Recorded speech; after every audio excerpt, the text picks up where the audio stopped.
Hey, welcome to another episode of Tell Me How You're Mighty. It's Tracy and Sarah. And today we're going to do the lamest non-apology you got from a cheater. Now, I know we've probably done some sorries, not sorries before. It's always worth revisiting because they're always comically awful. So, Sarah, did you ever get a non-apology? Oh, I've got some. Well, I had all the usual ones, that it was my fault, that I didn't wear makeup, I didn't make him feel special, all those. And so obviously it was my fault. My favorite one, though, because bearing in mind we had four very young children at the time that Yeah. he walked off into the ether with his other woman, my favorite was she didn't need babysitters. She never asked me about babysitters. You were always asking who'd look after the children. We never went out because you were always asking how we'd get a babysitter. They weren't just the implication was that I'd sort of gone along and dragged four random young children into That's our right. household Yeah, and then started unreasonably demanding babysitting. They were his children. of course It they was were. just Yeah, it these was just pesky ridiculous. children, where did they come from? How dare you present children into this relationship? Oh, it's a look into the rancid oatmeal that is their brains. I mean, that they can come up with this just kind of shows you the depth of shallow and selfish and awful that's in there, which is really terrifying when you realize that you've committed yourself to one of these freaks. I think what's quite impressive looking at these apologies is that people are masters at making an apology that effectively blames the other person, Oh, or yeah. masterclass in self-pity as well. They're pretty terrible. They're lost. They're so very lost and so unhappy. So, okay, well, shall we let Beowulf read some of these in his most self-pitying voice? Let's go. What was the lamest non-apology apology you got from a cheater? Anita got, I'm sorry, I didn't mean for it to happen. Sure, you didn't mean to flirt and have thoughts and make a plan to have intimate relationships with women who weren't your wife. Here's another one that haunts me. I don't want to lose her. Okay, so you're going to lose your wife and possibly your relationship with your kids and maybe even your house. Makes complete sense. Okay, Anita, this is a classic, the whole denying agency. I didn't mean for it to happen. Like, what, you have no idea where your dick was? Like, I mean, do you have early onset dementia? Like, what's your problem? You know? I love the way that people, given the time and energy and effort an affair takes and the amount of deceit and lying and scurrilous goings on, I find it staggering when people say, I didn't mean for it to happen, because quite often these are people that manage to passively sit on the sofa and do very little, but then they're very effective at actively making an affair happen. And then they say, oh, it just sort of happened. Yeah, right. They have no idea what they do. And I wrote this in my book that, to have a double life requires a lot of executive functioning. It requires a lot of planning. It's like planning a NATO airstrike. That's what I said. And then to come around and go like, I didn't mean for it to happen. Well, of course you did. And if you believe that, look at the receipts, look at the cell phone bills, look at all the planning and all the secrecy and all the deception that goes into having a double life. Of course they meant for it to happen. What they didn't mean is for you to find out about it. That's the that's the real issue. I, And then I, I think as well in this particular apology, it's that kind of again a little bit of self pity and trying to get some sympathy. I don't want to lose her. So how insulting is that to say to your wife, your children, I don't want to lose her, and expect them to have some sympathy for that particular well, argument? yeah, well, he doesn't know how things happen. He very well could lose her. She could fall out of his pocket. He might leave her at a rail station. I mean, who knows? He could lose her. He doesn't have executive functioning. So, yeah. But to your point, yes. He's saying who the real person is that matters, and that's his dick and his affair partner. And yeah, who cares about the kids and the house and the wife? Yeah. You're just, I'm wondering whether we're going to hear any genuine, heartfelt apologies in amongst these offerings. Should we listen to another one? well, I did call them. So, and I have to say, among the nearly 200 submissions that I got within under 24 hours, no, I did not see any heartfelt Right. apologies in there. So, all right, Josephine. Josephine got, I'm sorry that you were all hurt, but I'm not sorry for how she made me feel and for trying to be happy. I wish you all just wanted me to be happy. Oh boy. Happiness. Happiness. I wish you Oh, just this all, is another lovely, joyful, blame shifting one. So I'm sorry you were hurt, but not sorry for how she made me feel. So basically, effectively saying, well, you didn't make me feel this way, you didn't make me happy, and you didn't want me to be happy, and oh, poor, poor me. And yeah, again, it's suggesting that the onus is not on the person that had the relationship, but the person that got hurt. Because really, why should you be hurt with these antics? You yes, should be pleased that they'd found someone to fill the terrible gap that you left with your awful ways. right. And again, this is shifting the battleground. This is manipulation 101. It's making the argument, who can fault happiness? Are you a killjoy? How are you faulting happiness, you mean ogre? I mean, so that now the battlefield is happiness. It's not what you did deliberately to deceive and lie and hurt. It's about their happiness. Also, they're accepting their entitlement as totally natural, right? Whose happiness matters here. The fuckwit's happiness matters. Yours doesn't, and you're supposed to accept that. Everyone else is a bit part player in their Yes, quest for happiness. And if you don't sympathize with that quest for happiness, then shame on you.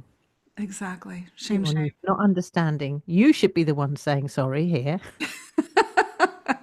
Well, remember Andrew G. Marshall did make that argument that wives should apologize to their cheating husbands. That was our infamous Does episode. it get any better? Because I'm losing patience already with these individuals. Okay, we have Leah here. Leah got, I was lost for I don't know how long. You were the primary victim of my lostness. I'm sorry I didn't have the fortitude. Yeah, you were the primary source of my lostness. This is sad sausage. This is pure sad sausage. That but at Well, least yeah, if I was at I'm least a victim of my lostness, that implies that there are other victims of this particular lost individual. yeah, and at least he admits that she's a victim of something he did. But again, he knows not what he does. He is lost. He's lost. Fortitude. I And don't get yeah. probably not down to him. That was somebody else's fault that he didn't have the fortitude. He didn't have a compass. And also I like, I'm sorry I did not have the fortitude. The fortitude for what? I mean, to put up with his lostness and the incredible affliction that it is to be in a marriage or a committed relationship. I mean, God, the guy, you'd have to dump him just because he's so soppy and ridiculous. Yeah, it's terrible. Terrible. Okay, where are we? Let's hear what Zoe had to hear as a sort of apology.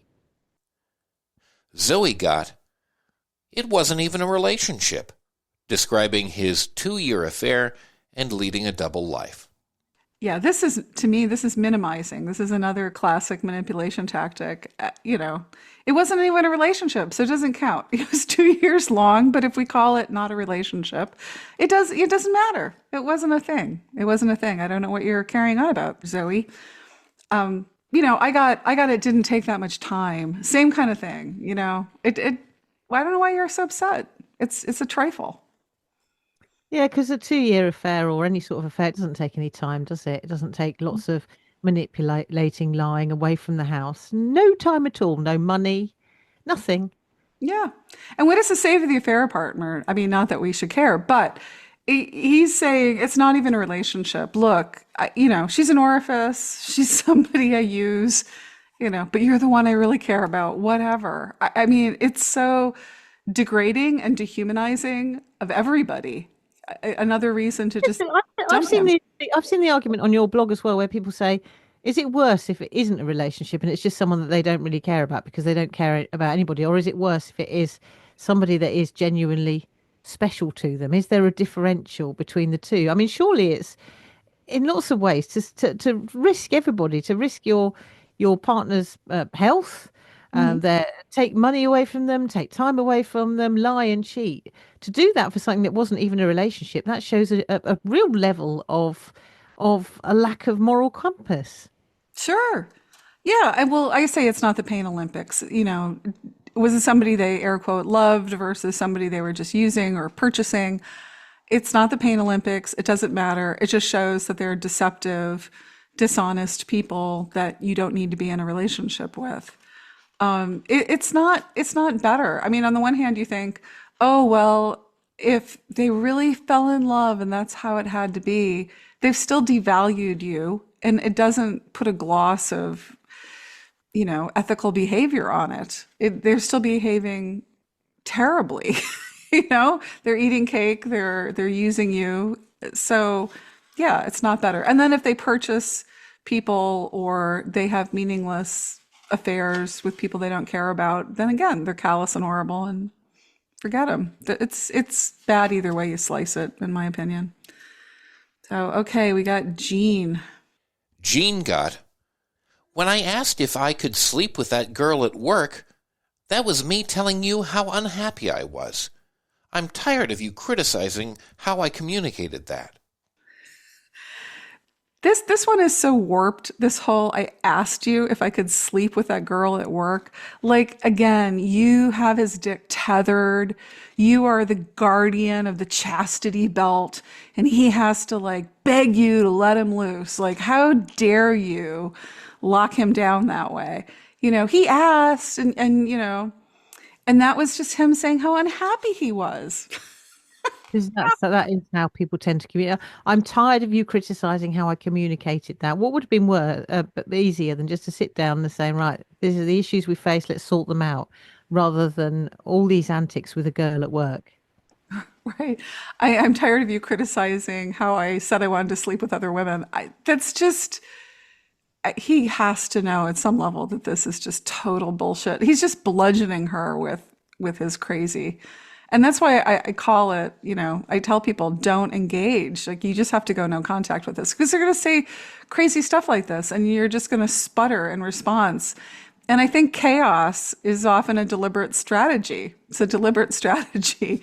So step away, people, step away. You're just going to get. I think Sandy's apology is going to be a very common one that a lot of people will have heard. Let's say this one. Sandy got, I'm sorry you found out. Yeah, it's true. I don't know. What do you think? I just think they are sorry you found out. Well, because they would have carried on regard. It's a nightmare, isn't it? When you've just got this perfect double life, and then somebody finds out, and then suddenly you're held to account for your behaviour. So yeah, I would imagine this is probably a genuine sorry, not sorry for you that Right. you've put up with the pain, but sorry, what a nightmare! You found out, and now you've put an end to this behaviour that was Yeah. actually very pleasant for the person concerned. It's the Scooby Doo. Sorry, it's the you meddlesome kids. If it don't work for you, meddlesome kids, I would, I would have gotten away with it too. Yeah, it's bullshit. All right, what do we got from David here? David got, she cried over the phone confirming she had been sexually unfaithful and then hit me with, but that's not why I'm divorcing you. Oh, but that's not why I'm divorcing you. No. You have so many other faults, David. So many that I just had to divorce you. Of course, divorce isn't on the table until you discover the cheating, right? Oh, chicken and egg thing. Oh, it's a way to injure and to insult. It's cruel. It's cruel. And then, I, I I think, that's just that again, that's just trying to imply that the divorce was inevitable and trying it's another blame shifting thing, isn't it? It's like, yes, I was unfaithful, but look, it's your fault. Look at you, that's not why. So again, that is classic blame shifting. yeah, the other way to say that is we haven't been happy for a long time. We had grown apart. You were the last one to figure it out, right? It's always kind of you're so dim, you're so unsophisticated. But that's not why I'm divorcing you. Connect the dots, David. Yeah, I actually, the next one made me laugh out loud when I heard the top line of this. So let's have a listen to this one. Brianna got, I'm sorry it looked that way, but 99% of our conversations were about teeth. He's a dentist that cheated with a dentist he's mentoring, and he was denying the affair. So he was just sorry that I mistook the text messages about kissing and getting a hotel room. Do you have a lot of conversations about teeth, Sarah? Has that ever been a thing? It's just, it's quite staggering. I mean, they're a dentist, so yeah, they would have inevitably maybe talked about teeth, but I suspect there wasn't much teeth talking going on here, to be honest. I mean, yeah. I mean, I just want to like drag that out for a little bit. Like, what kind of conversation could you really have about teeth? I mean, I can see if you're like looking at x-rays or something. I'm not a dentist. I don't understand teeth. Maybe they are super fascinating and you have long, involved conversations with your coworkers about teeth. But I would think there's not a lot to say about teeth. It doesn't seem like a real deep, And vague surely as well, if conversation. you're going to have conversations about teeth, you do it in a dentist surgery. You don't relocate your conversations about teeth to a hotel room. That doesn't seem very logical. If you're going to talk about teeth, you need a clinical environment where you can focus on the teeth-related conversation in Yeah. pro. No distractions, no No, bed, no hotel room, no no. wine, no whatever. Just the teeth. No, that kissing, that was just your tongue probing teeth. It was all about the teeth. Okay. All right, let's do Leanne. Leanne got, I'm sorry, but I wouldn't have done it if I was happy. Besides, sometimes people get divorced and remarried in the future. Oh, again with the happiness. And then this idea that sometimes people get divorced and remarried in the future. So lucky old you, you could potentially be an option for me in the future. You That's know, right. let's Play your cards right. You could be plan B. Yeah, I know. Again, with the entitlement, they really think they're that magnificent. They think that they are a prize, you know. Unbelievable. Unbelievable. do a consolation prize that you could potentially, if things go wrong, be an option in the future. Hold on to that apology. That's right. Okay, Shara. Shara got, I'm sorry I hurt you, but I'm not sorry about the affair. Another one. Another I'm sorry, but, right? Not I sorry, are you? You're not sorry. If you're not sorry about the affair, you're not sorry that you hurt someone because it was the affair that hurt someone. So if you're not sorry about the affair, then you're not sorry that, do you know what I mean? This is complete contradiction. yeah, well, it's distancing. I mean, use something else. Say like, I'm sorry you were poisoned, but I'm not sorry about the insurance money I collected. I mean, they are distancing themselves from the crime with their language. Or, I'm sorry I hurt you, but I'm not sorry about hitting you with a shovel. Again, it's like It's they're ridiculous. trying to like act like it's some nebulous thing, that you're hurt. It's like I love the rewards of my behavior. Like, Oops. does it not occur to you while you're conducting the affair that this might in some way be hurtful behavior? And if someone finds out about it, then they are going to be hurt. And that's a natural consequence of that behavior.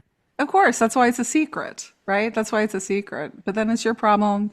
You meddlesome kid, you found out. So you can't stick your head in that mind fleck blender for long. Don't try to make sense of it. We're just here to point and laugh. We're here to like provide solidarity. You are not the first person to hear this crap.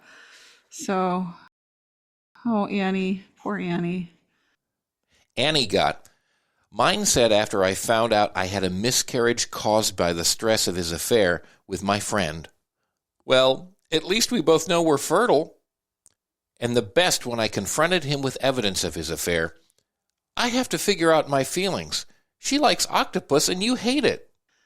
Had a miscarriage. This is falling. I mean, this is just staggering.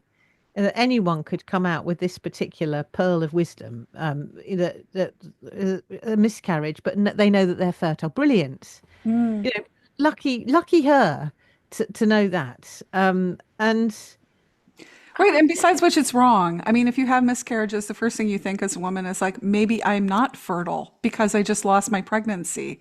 So fuck you. You're like, oh, I got more sperm. I'm fertile. Fuck you.